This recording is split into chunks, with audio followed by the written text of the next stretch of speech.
नमस्कार, DD news के इस बुलेटिन में आपका स्वागत है। देश दुनिया की दिन भर की खबरों को समेटकर हम हाजिर हैं। सबसे पहले नजर डालते हैं अब तक की सुर्खियों पर।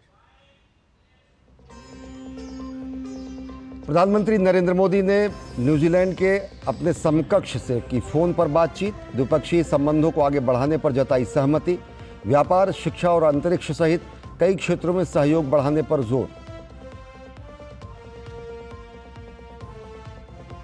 केंद्रीय गृह एवं सहकारिता मंत्री अमित शाह ने रांची में भाजपा की विस्तृत प्रदेश कार्य समिति में भरी हुंकार। सोरेन सरकार पर जमकर बोला हमला। कहा, सोरेन सरकार को सिर्फ वोट बैंक की चिंता। आदिवासियों की घटती जनसंख्या पर श्वेत पत्र लाने का दिया भरोसा।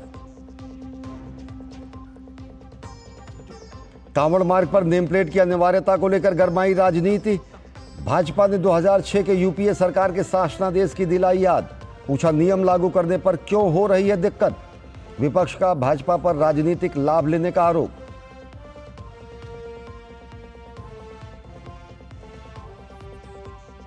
देश भर के स्ट्रीट फूड वेंडरों को केंद्र सरकार का बड़ा तोहफा।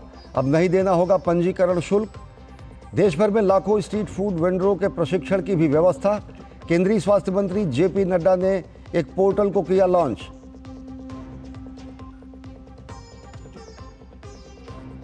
सरकार ने कोरोना महामारी के दौरान हुई मौतों को लेकर जर्नल साइंस एडवांसेस में छपी रिपोर्ट को किया खारिज। अध्ययन को बताया तथ्यहीन और भ्रामक। आंशिक आंकड़ों के आधार पर मनपसंद नतीजे निकालने का लगाया आरोप।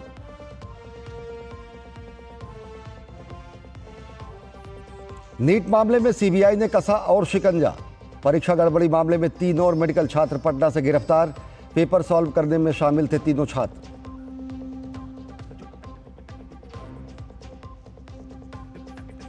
बांग्लादेश में आरक्षण के खिलाफ नहीं थम रहा है हिंसक विरोध प्रदर्शन। देशव्यापी कर्फ्यू के बीच हिंसा और आगजनी की घटनाएं। प्रदर्शनकारियों को देखते ही गोली मारने का आदेश। अब तक लगभग 1000 भारतीय छात्रों की सुरक्षित वापसी।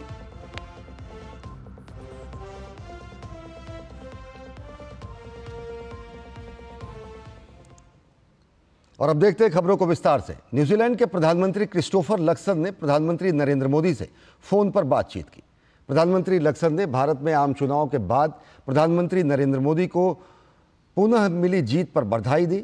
इसके बाद प्रधानमंत्री नरेंद्र मोदी ने सोशल मीडिया प्लेटफॉर्म पर एक पोस्ट शेयर करते हुए लिखा, मैं प्रधानमंत्री क्रिस्टोफर लक्सन को उनके फ़ोन करने और हार्दिक शुभकामनाओं के लिए धन्यवाद देता हूं। भारत न्यूजीलैंड संबंधों को आगे बढ़ाने के लिए हमारी दृढ़ प्रतिबद्धता दोहराई गई, जो साझा लोकतांत्रिक मूल्यों और लोगों से लोगों के संबंधों में निहित है। न्यूजीलैंड में भारतीय प्रवासियों की सुरक्षा और भलाई के प्रति उनके प्रयासों की सराहना करता हूं।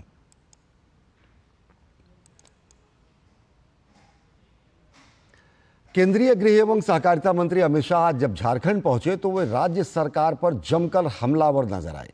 उन्होंने भाजपा के विस्तृत प्रदेश कार्य समिति की बैठक को संबोधित किया और कांग्रेस की झारखंड की मुक्ति मोर्चा सरकार और कांग्रेस की साझा सरकार पर तीखा प्रहार किया। अमित शाह ने राज्य में लव जिहाद से लेकर लैंड माफिया को मिल रहे संरक्षण पर सवाल खड़े किए और कहा कि आदिवासियों की जनसंख्या में असंतुलन पैदा हो रहा है। अमित शाह ने आंकड़ों के जरिए मोदी सरकार के द्वारा झारखंड को दिए गए विकास कार्यों का भी ब्यौरा दिया। केंद्रीय गृह एवं सहकारिता मंत्री अमित शाह ने रांची में भाजपा की विस्तृत प्रदेश कार्य समिति की बैठक को संबोधित करते हुए कांग्रेस और झारखंड मुक्ति मोर्चा पर तीखा प्रहार किया। अमित शाह ने कहा कि राज्य में लैंड और लव जिहाद के जरिए असंतुलन पैदा करने की साजिश रची जा रही है, लेकिन मौजूदा हेमंत सोरेन सरकार को सिर्फ वोट बैंक की चिंता है। उन्होंने कहा कि अगर भाजपा की सरकार आती है तो राज्य में आदिवासियों की घट रही जनसंख्या पर श्वेत पत्र लाया जाएगा। उन्होंने आंकड़ों का हवाला देते हुए बताया कि कांग्रेस की तत्कालीन केंद्र सरकार ने झारखंड को 10 सालों में 84,000 करोड़ रुपए दिए, जबकि एनडीए सरकार ने झारखंड को विकास के लिए 3,84,000 करोड़ रुपए दिए हैं। शाह ने कहा कि प्रधानमंत्री नरेंद्र मोदी के कुशल नेतृत्व में बिहार और झारखंड को नक्सलवाद से मुक्त कराया गया है। एक आदिवासी मुख्यमंत्री आदिवासियों की चिंता करने की बगैर आदिवासियों के क्षेत्र में लैंड जिहाद, लव जिहाद कर भूमि का संतुलन भी बिगाड़ रहे हैं और जनसंख्या का संतुलन भी बिगाड़ रहे हैं। आप भारतीय जनता पार्टी की सरकार बना दो, हम एक जनसंख्या के मामले में एक व्हाइट पेपर लाकर हमारे आदिवासियों की भूमि और जनसंख्या और आरक्षण तीनों हम सुरक्षित करेंगे। 1000 करोड़ का मनरेगा घोटाला, 300 करोड़ का जमीन घोटाला, सेना की जमीन का घोटाला, 1000 करोड़ का खनन घोटाला, 40 करोड़ का शराब घोटाला और हजारों करोड़ का ट्रांसफर पोस्टिंग का घोटाला। एक घोटाला करने वाली सरकार है, ये वादा खिलाफी करने वाली। राहुल गांधी पर निशाना साधते हुए केंद्रीय गृह मंत्री ने कहा कि गांधी के तौर तरीकों से अहंकार झलकता है। लोकसभा चुनाव में एनडीए को पूर्ण बहुमत मिला है। भाजपा ने अपने बूते 240 सीटें जीती हैं। इंडी गठबंधन के सभी दलों की संख्या को मिलाकर भी 240 सीटों तक नहीं पहुंची है। इस चुनाव में हम 9 सीटें तो जीते हैं, मगर इसके साथ साथ 52 सीटों पर कमल खिलाने का काम भारतीय जनता पार्टी के पक्ष में झारखंड की सरकार ने किया है। 81 में से 52 सीटें उस पर भारतीय जनता पार्टी को बढ़त मिली। ये बताता है कि आने वाले दिनों में सरकार किसकी बनने वाली है भाई। इस मौके पर केंद्रीय मंत्री शिवराज सिंह चौहान, अन्नपूर्णा देवी, असम के मुख्यमंत्री हिमंता बिस्वा शर्मा, रक्षा राज्य मंत्री संजय सेठ और प्रदेश के सभी शीर्ष नेता, सांसद और पदाधिकारी समेत राज्य भर से आए 26,000 कार्यकर्ता भी मौजूद थे। रांची से विकास और सोमेश के साथ दिवाकर कुमार की रिपोर्ट, डीडी न्यूज। झारखंड में आगामी विधानसभा चुनाव को लेकर भाजपा की तैयारियां लगातार जारी हैं। केंद्रीय कृषि एवं किसान कल्याण मंत्री और झारखंड चुनाव प्रभारी शिवराज सिंह चौहान लगातार झारखंड के दौरे पर रहते हैं। केंद्रीय मंत्री शिवराज सिंह चौहान से बातचीत की हमारे संवाददाता सोमेश पटेल ने। झारखंड में होने वाले विधानसभा चुनाव को लेकर भाजपा ने अपनी पूरी तैयारी कर ली है। इस वक्त हमसे बातचीत करने के लिए केंद्रीय मंत्री शिवराज सिंह चौहान हैं, उनसे बातचीत करेंगे। भारतीय जनता पार्टी पूरी तरह तैयार हैं। हर विधानसभा क्षेत्रों में हमारे सम्मेलन हो गए और कार्यकर्ता संकल्पबद्ध हो चुका है। सरकार को बदलना है और इसके लिए हमारे कार्यकर्ता पूरी तरह से तैयार हैं। राज्य में भ्रष्टाचार एक बड़ा मुद्दा है, दूसरी तरफ कानून व्यवस्था पे भी सवाल उठ रहे हैं। यहाँ पर जो झारखंड में सरकार, कानून है ना व्यवस्था है, या क्या बचा है? कुछ है ही नहीं है। पैसे लाओ ऑर्डर ले जाओ, ये लाइन ऑर्डर का मतलब है। और भ्रष्टाचार भी ऐसा कि नोटों के पहाड़ निकल रहे हैं। एक तरफ यहाँ पहाड़ के पहाड़ गायब हो रहे हैं खनन के नाम पर, और दूसरी तरफ नोटों के पहाड़ मिल रहे हैं। झारखंड जैसी लूट मैंने अपनी जिंदगी में किसी राज्य में नहीं देखी। आने वाले विधानसभा चुनाव में बीजेपी किन मुद्दों को लेकर जा रही है जनता के बीच? मुद्दा है सुरक्षा का झारखंड की, मुद्दा है झारखंड की अस्मिता बचाने का, मुद्दा है वादा खिलाफी का। इन्होंने कहा था 5 लाख लोगों को रोजगार देंगे, एक नौकरी नहीं मिली, बेरोजगारी भत्ता नहीं मिला। इन्होंने कहा था कि 2 लाख रुपया तक घर खर्च के, चूल्हा खर्च के लिए बहनों को दिया जाएगा। एक धेला दिया क्या? एक वादा पूरा नहीं किया। बहनों को 50 लाख तक की ज़मीन खरीदने पर रजिस्ट्री शुल्क केवल 1 रुपया लगता था, वो सुविधा छीन ली। विकास ठप पड़ा हुआ है। झारखंड विधानसभा चुनाव में बीजेपी जीत हासिल करती है तो क्या बड़ा फैसला होगा? भारतीय जनता पार्टी अपना संकल्प पत्र बना रही है। समाज के हर वर्ग से हम चर्चा करेंगे और झारखंड की जन आकांक्षाओं को पूरा करने का हमारा संकल्प पत्र होगा। उसकी तैयारी हमने प्रारंभ कर दी है। ये थे केंद्रीय मंत्री शिवराज चौहान, जो डीडी न्यूज से अलग अलग मुद्दों पर बात कर रहे थे। अपने कैमरा सहयोगी विकास के साथ सोमेश पटेल, डीडी न्यूज, रांची, झारखंड। कांवड़ यात्रा को लेकर उत्तर प्रदेश की योगी सरकार के आदेश के बाद लगातार राजनीतिक बवाल मचा हुआ है। विपक्षी दल योगी सरकार के फैसले पर सवाल खड़े कर रहे हैं। वहीं भाजपा ने कहा कि ये यूपीए सरकार का कानून है, जिसे भाजपा लागू कर रही है। इस सबके बीच उत्तराखंड से लेकर पश्चिमी उत्तर प्रदेश के उन जिलों में तैयारियां जोरों पर हैं जहां से ये कांवड़ यात्रा निकलेगी। सावन महीने में कांवड़ यात्रा को लेकर उत्तर प्रदेश में इन दिनों सियासी बवाल मचा हुआ है। योगी सरकार द्वारा कांवड़ मार्ग में किसी भी दुकानदार के द्वारा उसकी पहचान लिखने का नियम लागू किया गया है, जिसके बाद से विपक्षी दलों ने सरकार को घेरना शुरू कर दिया है। इस बीच कांवड़ यात्रा को लेकर तैयारियां भी जोर शोर से जारी हैं, जिसके लिए उत्तराखंड के हरिद्वार से लेकर पश्चिमी यूपी के कई जिलों तक सुरक्षा से लेकर अन्य व्यवस्थाओं को अंतिम रूप दिया जा रहा है। देखिए, कांवड़ की व्यवस्थाएं हमारे यहाँ बहुत तेज़ी से की जा रही हैं और इसके संबंध में मैं ये अवगत कराना चाहूँगा कि क्योंकि कांवड़ केवल हमारे जनपद या केवल हमारे प्रदेश में नहीं अपितु ये एक राष्ट्रीय त्यौहार की तरह मनाया जाता है, तो इसमें अंतर्राज्यीय समन्वय बैठकें हो चुकी हैं। श्रद्धालुओं की सुविधा के लिए सारी चीज़ें, पानी की व्यवस्था, टॉयलेट्स की व्यवस्था हम लोगों ने कर रखी है। टॉयलेट्स की सफाई लगातार हो, इसके लिए लगातार ड्यूटियां हम लोगों ने लगा रखी हैं और कुल मिला के यात्रा रूट में कोई दिक्कत न हो, बिजली की व्यवस्था हम लोगों ने कर रखी है। लगभग 7 से 8 हज़ार के करीब लाइट्स लग रही हैं कांवड़ रूट में। कानून व्यवस्था को लेकर किसी भी प्रकार की संभावित समस्या के मद्देनजर यूपी सरकार कदम उठा रही है, तो वहीं विपक्षी दलों को इसमें धार्मिक भेदभाव नजर आ रहा है। जो भी यात्रा हो रही है होने दे। पहले भी कई वर्षों से यात्रा चल रही है, तब तो कोई ऐसा विवाद हुआ नहीं, तो आज क्या दिक्कत है कि आप अपना नाम बताइए। ये गलत है, ये गलत है, ये अन्याय हो रहा है यूपी में। भाजपा समेत एनडीए के नेताओं ने विपक्ष पर जमकर हमला बोला है और कहा है कि विपक्षी दल समाज को बांटने का काम कर रहे हैं, जबकि पहचान बताने में क्या दिक्कत है।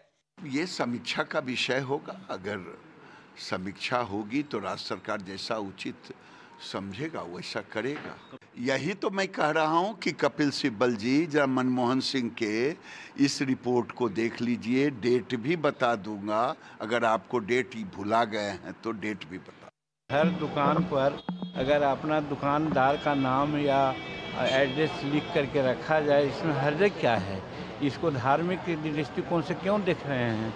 पहचान उजागर करने को लेकर मचे बवाल पर भाजपा नेता अमित मालवीय ने सोशल मीडिया प्लेटफॉर्म एक्स पर लिखा है कि 2006 में समाजवादी पार्टी की सरकार कार्यकाल में बने नियमों को सिर्फ लागू किया जा रहा है, तो इतना हंगामा क्यों बरपा है। गौरतलब है, नेम प्लेट को लेकर यूपीए की सरकार में कानून बना था। यूपीए सरकार के खाद्य सुरक्षा एवं मानक अधिनियम 2006 के मुताबिक होटलों, रेस्टोरेंट, ढाबों और ठेलों समेत सभी भोजनालयों के मालिकों के लिए अपना नाम, फर्म का नाम और लाइसेंस नंबर लिखना अनिवार्य बताया था। तो वहीं जागो ग्राहक जागो योजना के तहत नोटिस बोर्ड पर मूल्य सूची भी लगाना अनिवार्य है। इसके अलावा खाद्य सुरक्षा अधिनियम 2006 के प्रावधानों को 5 अगस्त 2011 में लागू किया गया था। उस वक्त भी केंद्र में कांग्रेस की यूपीए सरकार थी। उत्तर प्रदेश में योगी सरकार के हर निर्णय को विपक्षी पार्टियां कटघरे में खड़ा करती हैं और ऐसा ही कुछ इस बार दुकानदारों की नाम पट्टिका को लेकर किया, जबकि यह निर्णय मुलायम सिंह यादव ने 2006 में ही लागू करवाया था। शायद वह ये बात नहीं जानती हैं। कांवड़ यात्रियों की आस्था की सुस्ता रखने के लिए योगी सरकार के इस निर्णय की तमाम लोग सराहना भी कर रहे हैं। कैमरामैन अविनाश के साथ Vikas Singh, DD news, Lucknow. Street food vendor के रजिस्ट्रेशन के लिए लगने वाला 100 रुपये का पंजीकरण शुल्क अब नहीं लगेगा। केंद्रीय स्वास्थ्य मंत्री जेपी नड्डा ने रजिस्ट्रेशन फीस माफ किए जाने की जानकारी दी। एक कार्यक्रम के दौरान राजधानी दिल्ली में दिल्ली के 1000 स्ट्रीट वेंडर को प्रशिक्षण दिया गया और उन्हें खाद्य सुरक्षा से जुड़े सभी जरूरी उपाय बताए गए। इस मौके पर केंद्रीय स्वास्थ्य मंत्री जेपी नड्डा ने कहा कि विकसित स्ट्रीट वेंडर विकसित भारत में अहम भूमिका निभाएंगे। स्ट्रीट फूड भारत की संस्कृति और विरासत का हिस्सा है। हर शहर का अपना स्ट्रीट फूड है और उन स्ट्रीट फूड्स को आप तक ले आते हैं स्ट्रीट वेंडर्स। स्ट्रीट फूड स्वच्छ हो, सुरक्षित हो, इसके लिए नई दिल्ली के 1000 स्ट्रीट वेंडर्स को प्रशिक्षित और जागरूक किया गया। एक दिन के इस कार्यक्रम में स्ट्रीट फूड वेंडर्स को साफ सफाई से लेकर बनाने के तरीकों के साथ शुद्ध खाद्य पदार्थों को उपयोग में कैसे लाएं, ये भी बताया गया। साथ ही भारतीय खाद्य सुरक्षा और मानक प्राधिकरण से सर्टिफिकेट कैसे लें, इसकी भी जानकारी दी गई। इस मौके पर केंद्रीय स्वास्थ्य मंत्री जेपी नड्डा ने स्ट्रीट फूड विक्रेताओं के लिए पोर्टल और स्ट्रीट फूड गाइडलाइंस की भी शुरुआत की। स्वास्थ्य मंत्री ने स्ट्रीट फूड वेंडर्स को स्ट्रीट फूड टेस्टिंग किट भी वितरित किए, जिसकी मदद से वे अपनी खाद्य पदार्थों की गुणवत्ता की जांच कर पाएंगे। जीवन में सीखने का क्रम कभी समाप्त नहीं होता। ये जो ट्रेनिंग देने वाले हैं, ये भी अगर आपको 2 साल बाद बुलाएंगे तो इनको भी बताने के लिए नई 10 बातें होंगी और आपको भी सीखने के लिए नई 10 बातें होंगी। और सीखेंगे तो आप ही, उससे आपका ही व्यापार बेहतर होगा, ऐसा मेरा विश्वास नहीं है, ये मेरा दृढ़ विश्वास है कि इससे आपका व्यापार बढ़ेगा। देश के 2,16,000 स्ट्रीट फूड वेंडर्स को अब तक प्रशिक्षित किया जा चुका है। इस प्रशिक्षण और जागरूकता कार्यक्रम से स्ट्रीट फूड वेंडर्स काफ़ी खुश नजर आए और उन्होंने कहा कि इससे उनके व्यापार में काफ़ी फायदा होगा। ट्रेनिंग से मुझे सब सीखने को मिला और इस किट का मैं प्रयोग करूँगा, किट का प्रयोग करूँगा डेली, कहाँ से क्या करना है। ट्रेनिंग से मुझे एक ये फ़ायदा हुआ कि मैं अपने फूड पे लाइसेंस कैसे ले सकती हूँ, इसकी मुझे नॉलेज मिली। अपने फूड के ऊपर मैं लेबल कैसे लगा सकती हूँ, इसकी नॉलेज मिली। उस पर ट्रेडमार्क कैसे आएगा, ये मुझे मालूम पड़ा। मेरा काम है अचार पापड़ वगैरह के। मेरे से इस ट्रेनिंग से ये फ़ायदा हुआ कि हमें साफ़ सफाई कैसे रखनी है और सबकी हेल्थ का ध्यान रखना है। फ्रूट चाट का काम करता हूँ और इस ट्रेनिंग से हमारे को ये सीख मिला है कि सफाई और स्वच्छता और बढ़िया, इस हिसाब से हमारे को बहुत ही बेनिफिट मिला इस चीज़ का। ट्रेनिंग से फ़ायदा ये हुआ है कि काम करने का जो हम पहले करते थे उसमें और आज में बहुत सुधार है। इस चीज़ का नॉलेज नहीं था, जो नॉलेज यहाँ के पाए, थोड़ा FSI नंबर से अपने ब्रांड का वैल्यू बना। भारत खाद्य सुरक्षा की गुणवत्ता और स्वच्छता को लेकर कई कदम उठा रहा है। यही वजह है कि देश के 100 जिलों में स्ट्रीट फूड हब्स बनाए जा रहे हैं, जहां पर लोग स्ट्रीट फूड के जायके का आनंद ले सकेंगे। G20 की बैठकों के दौरान भी विदेशी मेहमानों को शहर के स्ट्रीट फूड को परोसा गया, जहां पर बैठकें हो रही थीं। मेहमानों ने स्ट्रीट फूड को काफ़ी सराहा था। स्ट्रीट फूड भोजन ही नहीं बल्कि देश का संस्कार भी है। ये सभी स्ट्रीट फूड वेंडर्स प्रशिक्षण लेने के बाद न केवल स्वच्छता और खाद्य सुरक्षा के मानकों का ख्याल रखेंगे, बल्कि उपभोक्ताओं की सेहत और पाक कला की संस्कृति को दुनिया के सामने पेश भी करेंगे। Nitendra Singh, DD news, Delhi. भारत सरकार का रसायन एवं उर्वरक मंत्रालय फिक्की के साथ मिलकर इंडिया कैंप 2024 के 13वें संस्करण का आयोजन कर रहा है। अक्टूबर में मुंबई में आयोजित होने वाला ये कार्यक्रम एशिया प्रशांत क्षेत्र में उद्योग के सबसे बड़े समग्र कार्यक्रमों में से एक है। इंडिया कैंप सम्मेलन का उद्देश्य भारत के पेट्रोकेमिकल उद्योग को बढ़ावा देने के साथ साथ दुनिया के रासायनिक उद्योग से जुड़ी कंपनियों को एक मंच देना है। आगामी इंडिया कैंप सम्मेलन को लेकर शनिवार को समीक्षा कार्यक्रम का आयोजन किया गया, जिसकी अध्यक्षता केंद्रीय रसायन एवं उर्वरक मंत्री JP नड्डा ने की। इस मौके पर केंद्रीय रसायन एवं उर्वरक मंत्री JP नड्डा ने कहा कि ये आयोजन प्रधानमंत्री नरेंद्र मोदी के मेक इन इंडिया और make for the world mission को मजबूत करेगा। प्रधानमंत्री मोदी जी का जो सपना है कि हम हर व्यक्ति को सशक्त करें, तो सशक्त करने का मतलब क्या है? सशक्त करने का मतलब है जो वो कार्य कर रहा है वह अच्छे तरीके से करे, ट्रेंड तरीके से करे। और ट्रेंड और अनट्रेंड, स्किल्ड और अनस्किल्ड में बड़ा अंतर होता है। जब हम ट्रेंड हो जाते हैं तो हम बहुत अच्छा अपना कारोबार बढ़ा सकते हैं, इसका उसमें से हमको लाभ मिलता है। इसलिए मैं आपसे यह भी कहूंगा, अब आपको 1350 लोग आए हैं, आप सबको सर्टिफिकेट मिलेगा और वह सर्टिफिकेशन आपके दुकान के लिए एक असरदार प्रमाण पत्र भी बनता है। केंद्रीय रसायन एवं उर्वरक राज्य मंत्री अनुप्रिया पटेल ने कहा कि आगामी वैश्विक कार्यक्रम रसायन क्षेत्र में निवेशकों और हितधारकों के लिए एक अनुकूल मंच प्रदान करेगा। Is a sector which is very important, very vital for the overall economic growth of the country, and it's like a backbone which supports many other industries like textiles, automobiles, agriculture.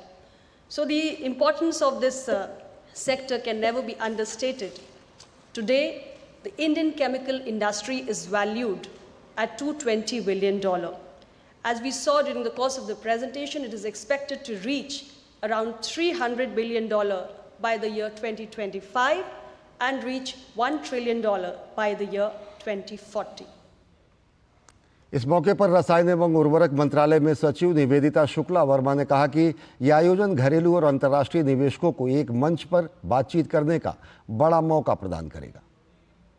Our CPET has been implementing skill development and training programs to provide a skilled workforce suitable to the increasing requirements of the industry. These measures aim to boost growth, enhance competitiveness, ensure sustainability, attract investment, and they reflect the government's commitment to transforming India into a global manufacturing hub for the chemicals. Rail मंत्री अश्विनी वैष्णव ने शनिवार को Pune railway station का निरीक्षण किया, जिसमें उन्होंने railway के विकास कार्यों की समीक्षा की और कई रेल परियोजनाओं की प्रगति के बारे में जानकारी देते हुए रेलवे को अधिक आधुनिक बनाने पर जोर दिया। देखिए डीडी न्यूज़ की खास रिपोर्ट। मंत्री अश्विनी वैष्णव ने शनिवार को पुणे रेलवे स्टेशन का निरीक्षण किया और इस स्टेशन के रीडेवलपमेंट को लेकर समीक्षा की। रेलवे विकास कार्यों के दौरान विरासत को ध्यान में रखते हुए पुणे रेलवे स्टेशन का विकास और विस्तार करने पर जोर दे रहा है। इसको फेज वाइज करेंगे क्योंकि एक रनिंग स्टेशन है और बहुत इंपॉर्टेंट स्टेशन है, इसलिए इसको डिफरेंट फेजेस में डेवलप किया जाएगा और साथ ही साथ पूरे पुणे एरिया की कैपेसिटी कैसे बढ़ाए उसका भी पूरा फैसला किया गया। पुणे से अहमदनगर जो लाइन है उसके बारे में भी रिव्यू हुआ, उसकी भी अच्छी प्रोग्रेस है। उर्ली, पुणे के पास में उर्ली है, वहाँ पे मेगा टर्मिनल कैसे बने एक, वो भी आज डिस्कशन हुआ है। पुणे अपने आप में एक इतना इम्पोर्टेंट मेट्रो है, मेट्रोपॉलिटन शहर है कि इसके कंप्लीट ओवरऑल रेलवे डेवलपमेंट का वो आज डिटेल में डिस्कशन किया।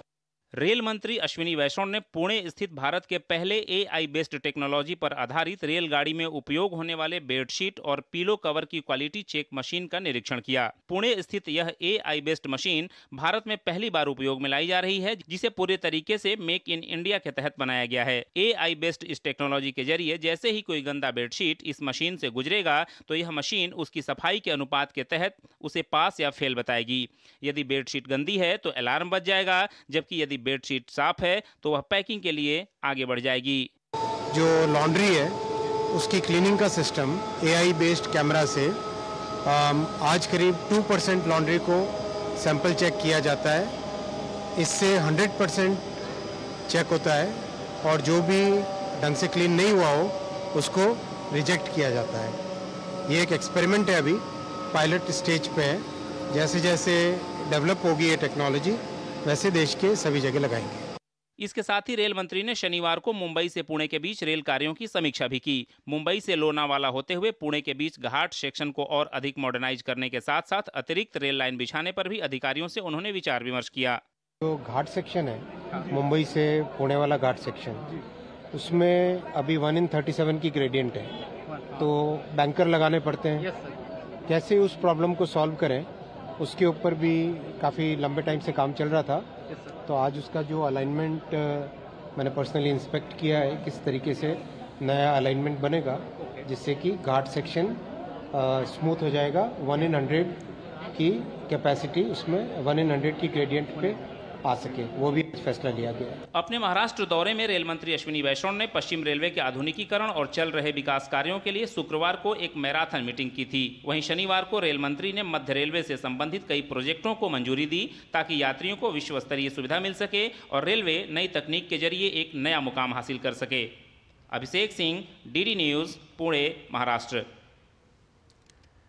ये देश का पहला पायलट प्रोजेक्ट है जो भारतीय रेलगाड़ी में उपयोग में आने वाली बेडशीट की क्वालिटी चेक करेगा।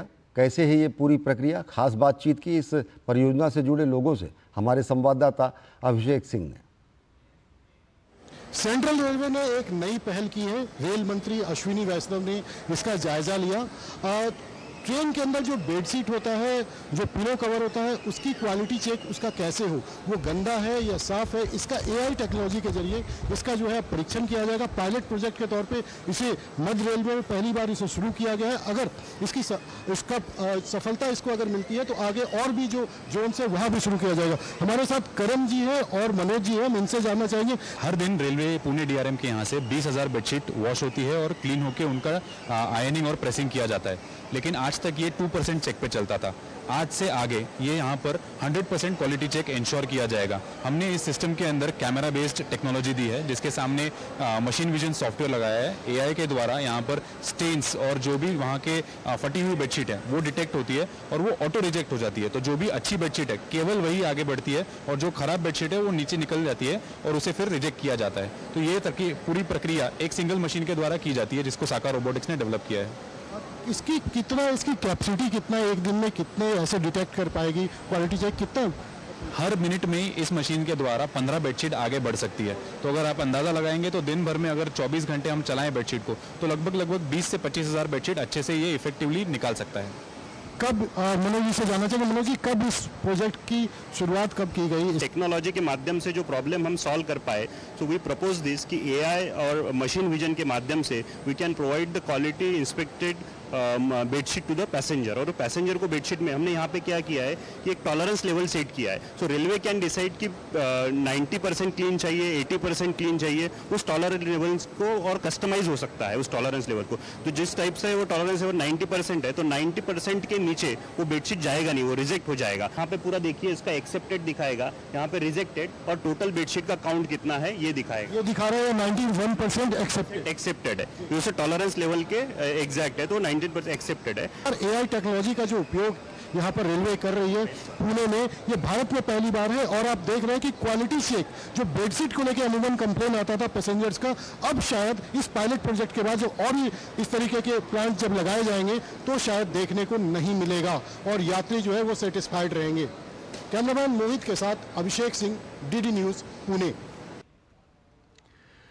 केंद्रीय कपड़ा उद्योग मंत्री और बेगूसराय से सांसद गिरिराज सिंह ने देश के करीब सभी प्रदेशों में मतदाता सूची में बड़े पैमाने पर योजनाबद्ध तरीके से गड़बड़ी का आरोप लगाते हुए इसकी जांच की आवश्यकता बताई है। गिरिराज सिंह ने शनिवार को कहा कि लोकसभा चुनाव के दौरान बड़ी संख्या में हिंदू मतदाता वोट करने से वंचित रह गए, उनके नाम काट दिए गए थे, जबकि दूसरी तरफ मुस्लिम बहुल इलाकों में मतदाता सूची में अप्रत्याशित वृद्धि दर्ज की गई है। जब मैं बेगूसराय का चुनाव लड़ रहा था, हर बूथ से आने लगा कि मैं जिंदा हूं, मेरा वोट लिस्ट से नाम नहीं है, मैं कहां जाऊं। जब इसकी समीक्षा एक हमारे बगल के राज्य झारखंड के राजमहल का एक विधायक अनंत ओझा ने एक एक बूथ का किया तो पता चला जैसे बेगूसराय का हमने की, मोटा मोटी ये चुनाव के दिन का, चुनाव के दिन में इतने सूची आए चुनाव के दिन में एक ब्लॉक का। तो अब हम भी बूथबाई कर रहे हैं। उन्होंने बूथबाई जब किया तो हर बूथ पर 30 से लेकर के 50 वोट तक कटा है और ये घटना एक जांच का विषय बनते जा रहा है।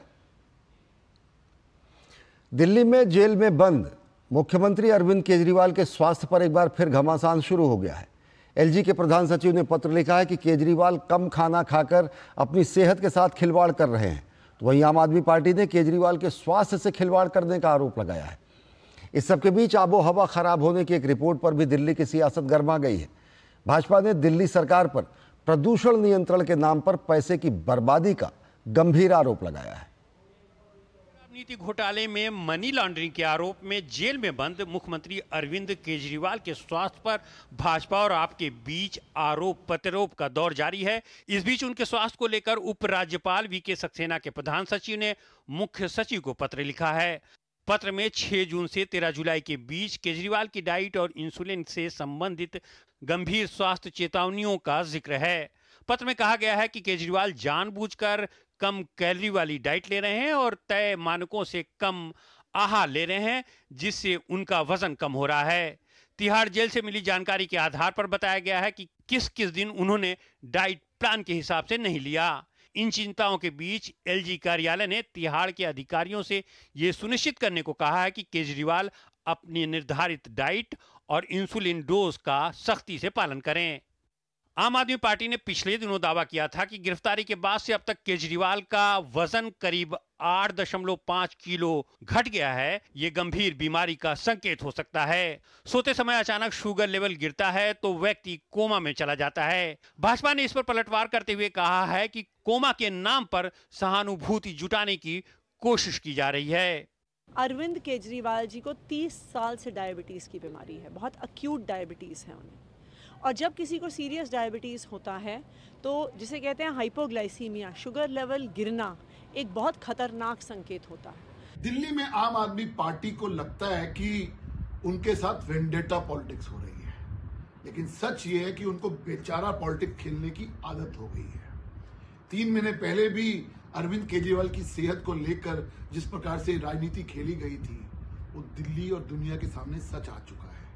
इसके अलावा भाजपा दिल्ली में प्रदूषण की बिगड़ती स्थिति को लेकर भी आप सरकार पर हमलावर है। दरअसल centre for science and environment की एक रिपोर्ट में दावा किया गया है कि एनसीएपी के तहत दिल्ली को 2019 से 24 के दौरान मिले कुल बजट का महज 37% ही खर्च हो पाया है।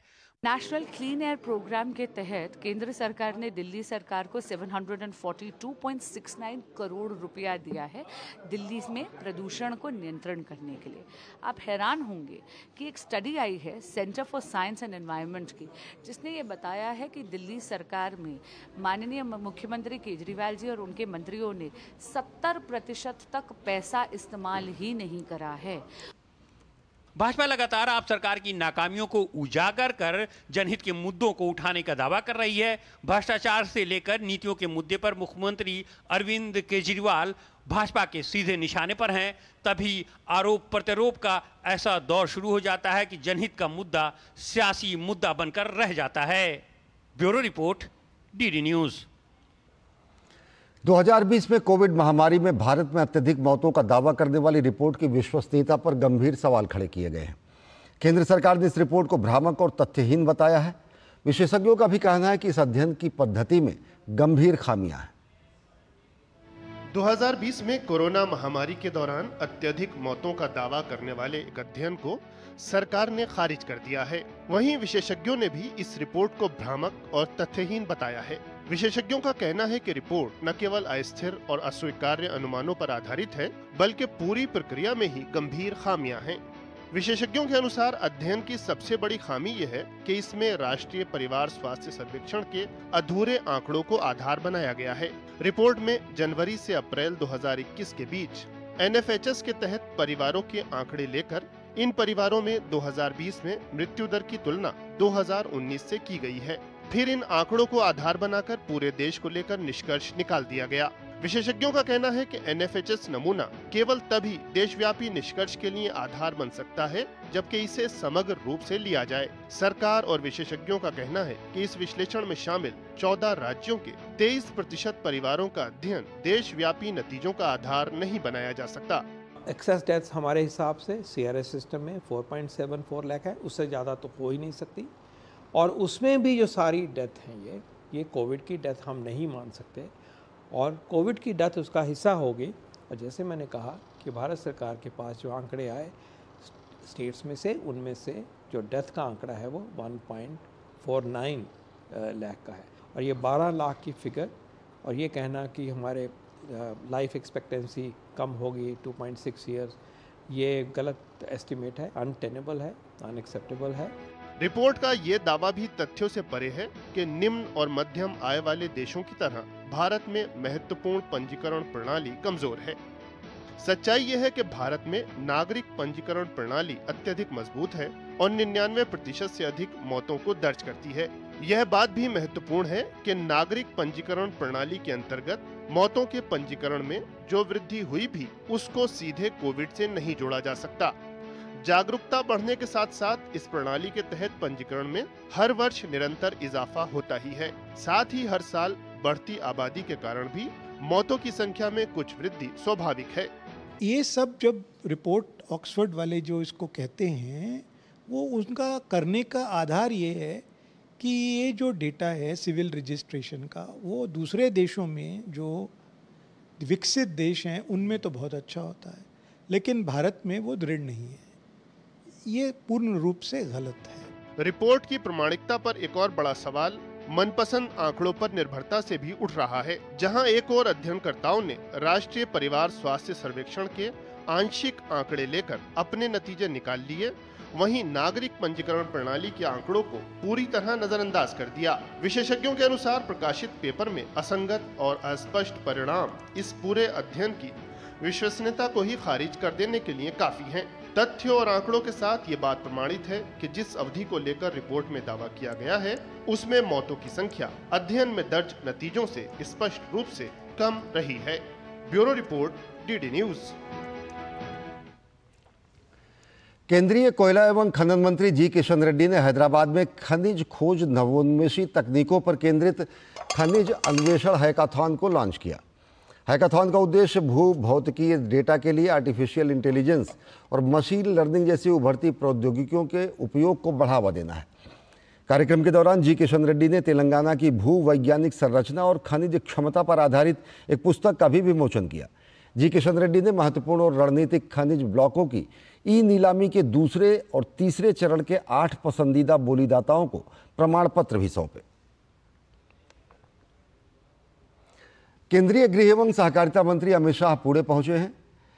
वे रविवार को भाजपा महाराष्ट्र राज्य अधिवेशन में हिस्सा लेंगे।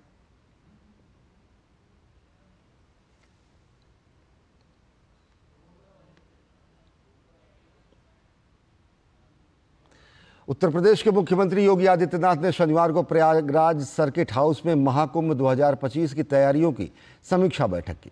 बैठक के दौरान कुंभ मेला अधिकारी विजय किरण आनंद ने एक प्रेजेंटेशन प्रस्तुत किया।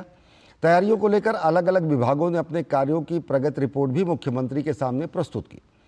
मुख्यमंत्री ने महाकुंभ को भव्य और दिव्य बनाने के साथ साथ स्वच्छ, सुरक्षित और हरित स्वरूप देने के भी निर्देश दिए। योगी आदित्यनाथ ने स्वच्छता पर विशेष जोर देते हुए हरित महाकुंभ के मद्देनजर कुंभ क्षेत्र में सिंगल यूज प्लास्टिक पर पूरी तरह रोक लगाने की बात कही। उत्तर प्रदेश के मुख्यमंत्री योगी आदित्यनाथ ने कुकरेल नदी तट पर स्थित सौमित्र वन में पौधारोपण कर पौधारोपण जन अभियान 2024 का शुभारंभ किया। मुख्यमंत्री योगी आदित्यनाथ ने प्रधानमंत्री नरेंद्र मोदी के आह्वान पर एक पेड़ मां के नाम को समर्पित पेड़ लगाओ पेड़ बचाओ जन अभियान 2024 के तहत ये पौधा लगाया। अभियान के तहत प्रदेश भर में 36.5 करोड़ पौधे लगाए जाएंगे। प्रधानमंत्री नरेंद्र मोदी ने 5 जून को विश्व पर्यावरण दिवस पर देशवासियों से एक पेड़ मां के नाम लगाने का आह्वान किया था। आदरणीय प्रधानमंत्री जी ने 5 जून को विश्व पर्यावरण दिवस के अवसर पर पूरे देशवासियों से एक पेड़ मां के नाम लगाने का आह्वान किया था। ग्लोबल वार्मिंग दुनिया के अंदर जीव सृष्टि के लिए एक नया संकट खड़ा करने जा रहा है, इसलिए इसको नियंत्रित करने की जिम्मेदारी भी मनुष्य के ऊपर ही होनी चाहिए। और इस दृष्टि से दुनिया के सबसे बड़े लोकतंत्र के संवैधानिक मुखिया के रूप में प्रधानमंत्री मोदी जी का यह आह्वान हर भारतवासी के लिए यह एक मंत्र बनना चाहिए। इस अभिलाषा से हम लोगों ने प्रदेश में इस पवित्र अभियान को अपने हाथों में लिया। देश के कई राज्यों में आईएमडी द्वारा भारी बारिश का अलर्ट जारी किया गया है। 21-22 जुलाई को उत्तराखंड में भारी बारिश होने की आशंका है। पौड़ी, अल्मोड़ा, चंपावत, नैनीताल, ऊधम सिंह नगर में भारी बारिश की चेतावनी दी गई है। 22-23 जुलाई को हिमाचल प्रदेश में भारी बारिश का अलर्ट है। 21 जुलाई को छत्तीसगढ़, मध्य प्रदेश, कोंकण, गोवा में ऑरेंज अलर्ट है। आंध्र प्रदेश में भारी बारिश से बहुत भारी बारिश की आशंका जताई गई है। 21 जुलाई को तटीय कर्नाटक में भारी बारिश का अनुमान है। साथ ही 22 जुलाई को सौराष्ट्र और कच्छ में भारी बारिश का रेड अलर्ट जारी किया गया है। केंद्रीय बंदरगाह, जहाजरानी और जलमार्ग मंत्री सर्बानंद सोनोवाल ने शनिवार को जलभराव की स्थिति का निरीक्षण करने के लिए असम में डिब्रूगढ़ के नलिया पुल इलाके का दौरा किया। इस दौरान सोनोवाल ने डिब्रूगढ़ टाउन प्रेजेंटेशन ड्रेन के आसपास हुए अतिक्रमण पर चिंता जताई। डिब्रूगढ़ लोकसभा क्षेत्र से सांसद सर्बानंद सोनोवाल ने कहा कि डीटीपी ड्रेन के अतिक्रमण से शहर में जलभराव की समस्या और बढ़ गई है। उन्होंने वार्षिक जलभराव की समस्या को दूर करने के लिए तत्काल कार्रवाई की आवश्यकता पर जोर दिया और भारतीय प्रौद्योगिकी संस्थान गुवाहाटी को डिब्रूगढ़ में जल निकासी की व्यवस्था को दुरुस्त करने पर एक मास्टर प्लान बनाने और इसे विकसित करने का काम सौंपा। इसके अलावा सर्बानंद सोनोवाल ने आश्वासन दिया कि केंद्र सरकार डिब्रूगढ़ में वार्षिक जलभराव की समस्या को कम करने के उद्देश्य से उपायों को लागू करने के लिए राज्य सरकार के साथ सहयोग करेगी। मैसूर शहरी विकास प्राधिकरण यानी मूडा घोटाले को लेकर कर्नाटक में राजनीति गर्मा गई है। भाजपा नेता एनआर रमेश बेंगलुरु स्थित लोकायुक्त कार्यालय पहुंचे और मूडा घोटाले मामले में कर्नाटक के मुख्यमंत्री सिद्धारमैया और अन्य लोगों के खिलाफ शिकायत दर्ज कराते हुए मामले की जांच की मांग की। कर्नाटक के एक सरकारी निगम में कथित अनियमितताओं को लेकर शुक्रवार को विधानसभा में हंगामा भी हुआ। इस दौरान विपक्षी दल भारतीय जनता पार्टी द्वारा और जनता दल सेकुलर ने विरोध प्रकट करते हुए राज्य सरकार पर लूट का आरोप लगाया और मुख्यमंत्री सिद्धारमैया के इस्तीफे की मांग की। सदन में विपक्षी दलों के विधायकों की लगातार नारेबाजी के बीच सिद्धारमैया ने अपना और अपनी सरकार का बचाव करते हुए स्वीकार किया कि घोटाला हुआ है। उन्होंने आश्वासन दिया कि इसमें शामिल दोषियों के खिलाफ सख्त कार्रवाई की जाएगी।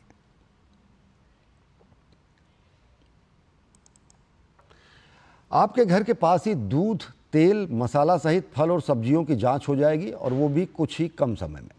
भारतीय खाद्य सुरक्षा एवं मानक प्राधिकरण ने देश में ऐसे 261 मोबाइल वैन तैनात किए हैं। हर जिले में इस तरह के वैन को तैनात किया जाएगा।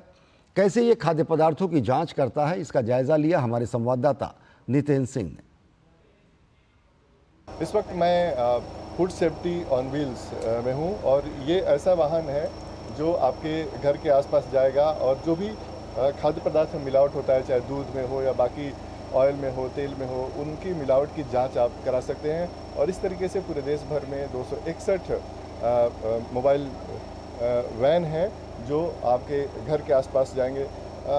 कैसे ये काम करता है, इस पर बात करने के लिए हमारे साथ निहारिका जी हैं। निहारिका जी, किस तरीके से ये टेस्ट करता है अभी?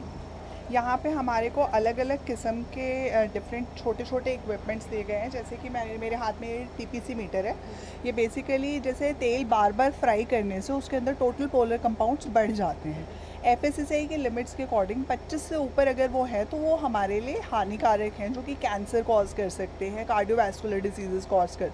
तो उस चीज़ को आइडेंटिफाई करने के लिए बहुत सिंपल सी चीज़ है। जैसे मैं आपको थोड़ा सा करके दिखाती हूँ। यहाँ पे आपको 4% ऊपर दिख रहा होगा, ठीक है। तो 4% दिस शोज़ कि ये जो ऑयल है ये फ्रेश है और ये जो है यूज़ करने लायक है, इसमें कोई इशू नहीं है। और अगर यही 4% 25 से ऊपर होता तो शायद ये हमारे लिए बहुत ज़्यादा हानिकारक होता है। इसके अलावा हमारी इस गाड़ी में अलग अलग किस्म के और क्या क्या चीज़ें हैं। ये छोटा सा इक्विपमेंट है लेकिन ये हमें बताता है कि किसी भी चीज़ में शुगर का कंटेंट कितना है। ये इंस्ट्रूमेंट जो है इससे हम लोग मिल्क की टेस्टिंग करते हैं। मिल्क की टेस्टिंग में हम फैट, प्रोटीन और उसके अलावा भी काफ़ी अराउंड 14 से 15 जो भी एडल्ट्रेशंस हो रही हैं, जैसे कि पानी की एडल्ट्रेशन, यूरिया की एडल्ट्रेशन, न्यूट्रलाइज़र, माल्टोडेक्स्ट्रिन, सुक्रोज, इस टाइप की चीज़ें हम इससे आइडेंटिफाई कर सकते हैं कुछ सेकेंड से कुछ मिनट की देरी पे। तो ये सारी चीज़ें इसके लिए है। इसके अलावा ये हमारा माइक्रोबायोलॉजिकल सेक्शन है जहाँ पे हम फूड की माइक्रोबायोलॉजिकल टेस्टिंग करते हैं। और क्या क्या टेस्ट कर सकते हैं? इसमें हम लोग पानी की टेस्टिंग कर सकते हैं, स्पाइसेस की टेस्टिंग कर सकते हैं, फ्रूट्स एंड वेजिटेबल की टेस्टिंग कर सकते हैं, तेल की टेस्टिंग कर सकते हैं और बेसिकली यही सारे जो भी खाने पीने से रिलेटेड मोस्टली सारे पैरामीटर्स कवर होते हैं इसके। तो इस तरीके से इस वैन के जरिए जो खाद्य पदार्थ में मिलावट होती है उसकी आप जांच कर सकते हैं और ये हर डिस्ट्रिक्ट में अब होने जा रहा है। और इससे फ़ायदा ये होगा कि जो मिलावट होता है उस पर रोक लगेगी। साथ ही साथ किस तरीके से आपको उपयोग करना है खाद्य पदार्थ का वो भी आपको इसके बारे में भी जानकारी मिलेगी। कैमरामैन संजय जनक साथ नितिन सिंह, DD न्यूज़, दिल्ली। दिल्ली में प्रदूषण कम करने के बड़े बड़े दावे किए जाते हैं लेकिन प्रदूषण की मार बढ़ती जा रही है।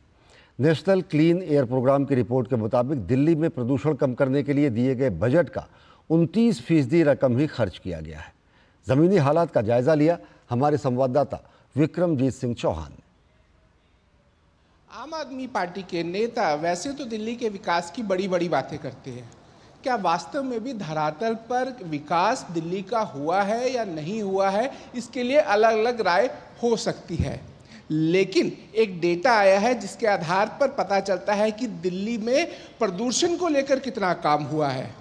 नेशनल क्लीन एयर प्रोग्राम यानी NCAP के तहत जो है पूरे देश में केंद्र सरकार की तरफ से फंड दिए गए थे। दिल्ली में कितना फंड इसका इस्तेमाल हुआ ये डेटा बताता है कि दिल्ली में केवल और केवल 2019-20 से लेकर अब 23-24 तक जो है 29वीं सदी का फंड का इस्तेमाल हुआ है। यानी कि 2019-20 की बात करें तो 42 करोड़ रुपए में से केवल 12 करोड़ रुपए ही दिल्ली ने खर्च किए। यानी कि केवल और केवल 29वीं सदी फंड का उपयोग जो है कुल मिलाकर अभी तक दिल्ली में हुआ है। जहाँ तक बाकी राज्यों की अगर बात करें तो चाहे वो पश्चिम बंगाल हो या मेघालय हो, वहाँ के हिसाब से तकरीबन 35वीं सदी के करीब जो है फंड का इस्तेमाल हुआ है। कुछ राज्य ऐसे भी हैं जहां की पूर्णतः फंड का इस्तेमाल ये प्रदूषण को हटाने के लिए हुआ है, जिसमें कि गुजरात भी है। और एवरेज प्रदूषण के लिए अगर इस प्रोग्राम के तहत अगर फंड इस्तेमाल हुआ है तो वो तकरीबन 51% है। तो ऐसे में दिल्ली में अगर 70% फंड का इस्तेमाल जो है प्रदूषण के लिए नहीं होता है, जबकि केंद्र सरकार द्वारा ये फंड दिया जाता है, तो कितना विकास दिल्ली के प्रदूषण को कम करने के लिए हो रहा है, ये आंकड़े अपने आप में दिखाते हैं। कितनी ज़मीन पर सच्चाई है ये भी दिखाते हैं। तो ऐसे में जब दिल्ली के लिए विकास की जब बातें होती हैं तो कितनी दिल्ली विकास हुई है, इसका जवाब कहीं ना कहीं आम आदमी पार्टी को देना होगा। हालांकि बीजेपी की तरफ से साफ कर दिया गया है कि अगर तकरीबन 750 करोड़ रुपए का फंड इतने वर्षों में दिल्ली को दिया जाता है तो उसका इस्तेमाल क्यों नहीं हुआ है, इसका जवाब जो है दिल्ली सरकार को देना चाहिए। Vikramjit Singh, DD news, Delhi. और पढ़ने की संस्कृति को बढ़ावा मिले, इसके लिए एक नई पहल की गई है। दिल्ली में द रीडर्स कॉन्क्लेव का आयोजन किया गया है। इस पाठक समागम का G20 शेरपा और लेखक अमिताभ कांत ने उद्घाटन किया। पेश है हमारे संवाददाता गिरीश निशाना की खास रिपोर्ट। दिल्ली में माटी ट्रस्ट द्वारा एक अनूठी और उपयोगी पहल की गई। जी हां, पढ़ने की संस्कृति को बढ़ावा देने के उद्देश्य से माटी द्वारा इंदिरा गांधी राष्ट्रीय कला केंद्र नई दिल्ली के सहयोग से द रीडर्स कॉन्क्लेव यानी पाठक समागम का पहला संस्करण आयोजित किया गया। शनिवार को समागम के उद्घाटन सत्र में बतौर मुख्य अतिथि पहुंचे G20 शेरपा और लेखक अमिताभ कांत ने कहा कि पुस्तकों का संदेश सरल होता है, ज्ञान और समृद्धि का संदेश होता है। ये आपकी सोच को प्रफुल्लित करने और आपको अपने लक्ष्यों की ओर अग्रसर करने में मदद करती है। पुस्तकों का संदेश सरल होता है, ज्ञान और समृद्धि का संदेश होता है। यह आपकी सोच को प्रफुल्लित करने और आपके अपने लक्ष्यों की ओर अग्रसर करने में बहुत मदद करता है।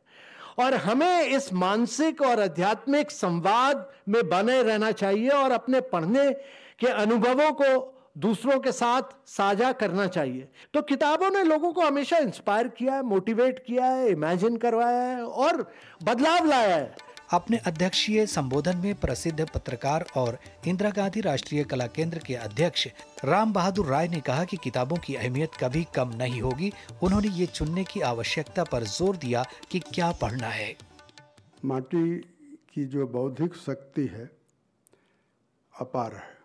माटी तो एक सिंबल है और माटी की जो बौद्धिक क्षमता है वह सचमुच उसका कोई था नहीं पाया जा सकता, वो अपार है।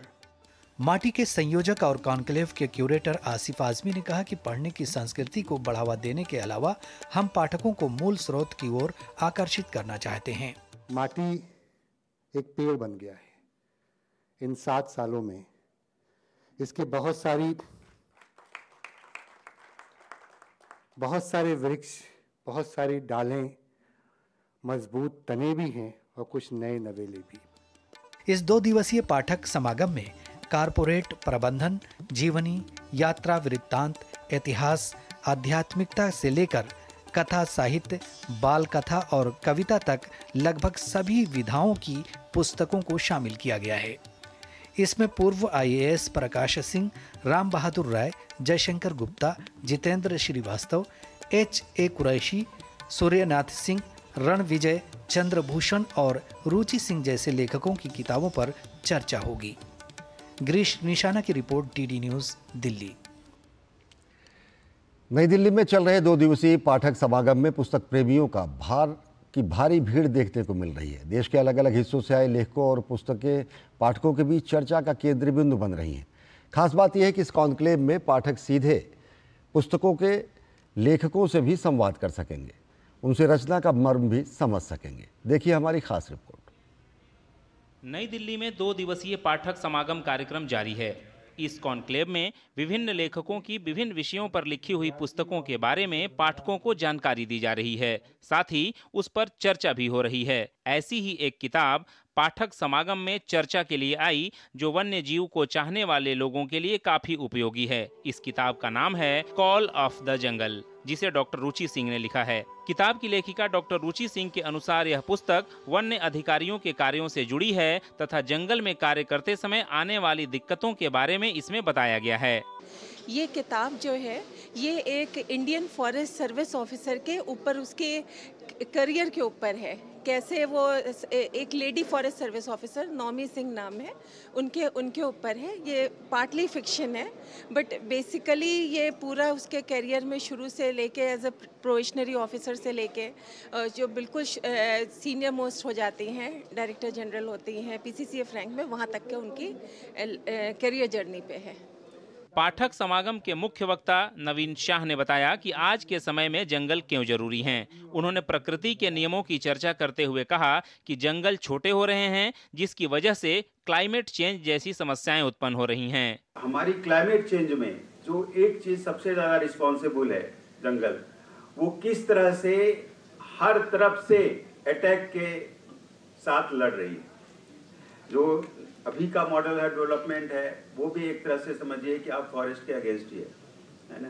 इसको भी झेलना, किस तरह से कॉल ऑफ जंगल, किस तरह से ये टाइगर अपने आप को बचा रही है ना। मैं तो ये कहता हूँ कि फॉरेस्ट का सबसे बड़ा रक्षक तो टाइगर ही है। टाइगर रहेगा तो मतलब फॉरेस्ट रहेगा। गौरतलब है कि पाठक समागम के इस संस्करण में कारपोरेट प्रबंधन, जीवनी, यात्रा वृतांत, इतिहास से लेकर कथा साहित्य, बाल कथा और कविता तक सभी विधाओं की पुस्तकों को शामिल किया गया है, जिसका आनंद पाठक 21 जुलाई तक उठा सकेंगे। Vikramjit Singh, DD news, Delhi. और संसार की सबसे पुरानी सभ्यता यानी भारतवर्ष में यूनेस्को विश्व धरोहर सम्मेलन का आयोजन कर रहा है। भारत पहली बार यूनेस्को विश्व धरोहर सम्मेलन के 46वें सत्र की मेजबानी कर रहा है। ये सम्मेलन दिल्ली के भारत मंडपम में होगा। सम्मेलन 21 से 31 जुलाई तक चलेगा। क्या कुछ खास होगा इस सम्मेलन में, देखिए हमारी संवाददाता डॉक्टर सुयश शर्मा की खास रिपोर्ट। भारत पहली बार यूनेस्को विश्व धरोहर सम्मेलन के 46वें सत्र की मेजबानी कर रहा है। देश अतिथियों के स्वागत के लिए तैयार है।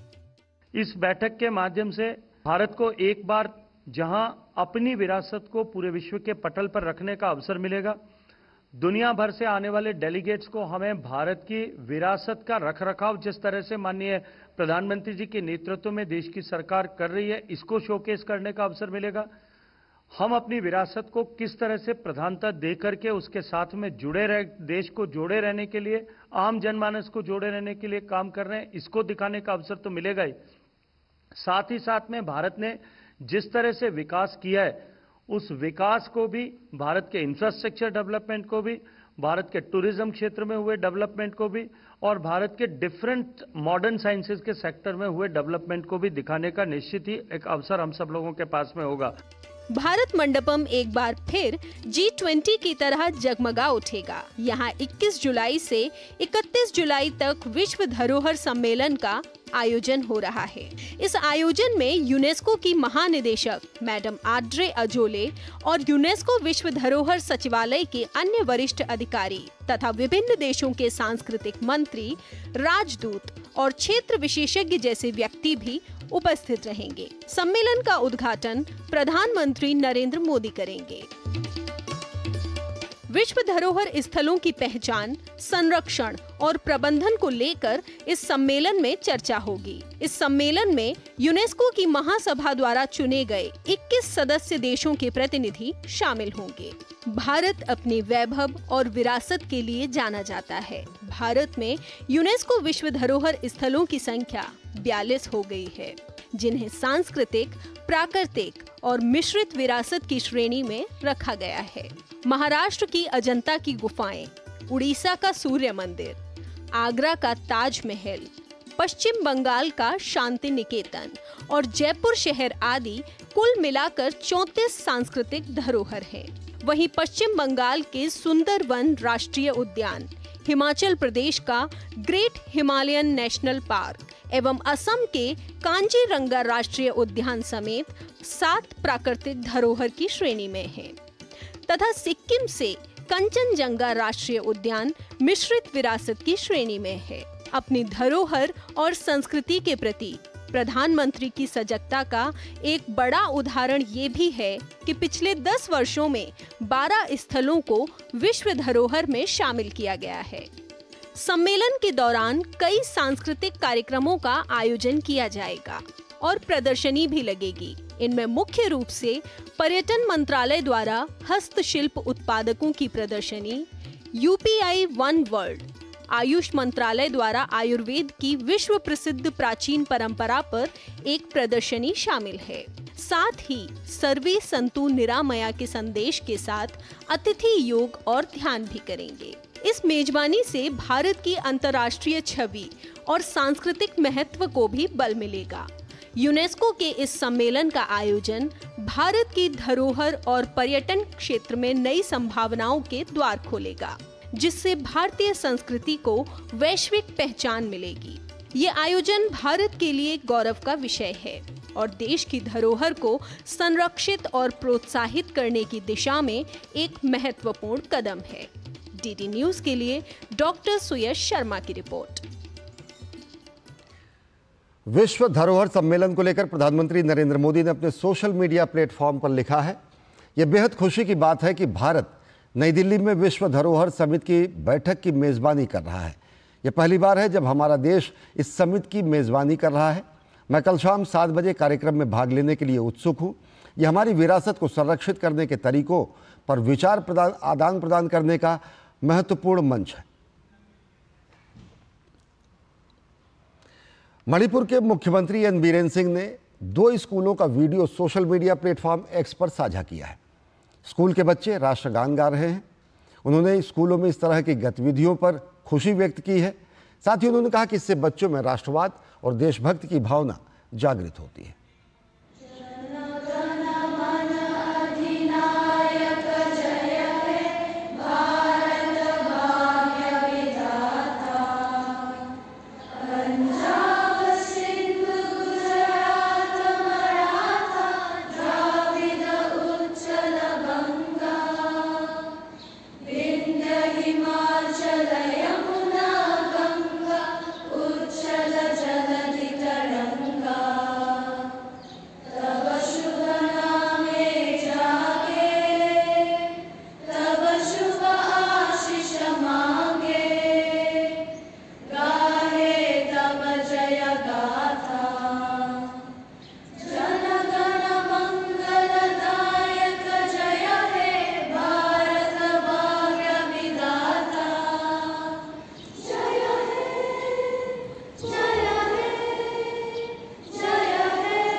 एक त्वरित और निर्णायक संयुक्त अभियान में भारतीय सेना ने मणिपुर पुलिस के सहयोग से मणिपुर के इम्फाल पूर्वी जिले में सैचांग इथम क्षेत्र में 8 इम्प्रोवाइज्ड एक्सप्लोसिव डिवाइस यानी IED को सफलतापूर्वक पता लगाया और उसे निष्क्रिय कर दिया और इससे क्षेत्र में बड़ी त्रासदी टल गई।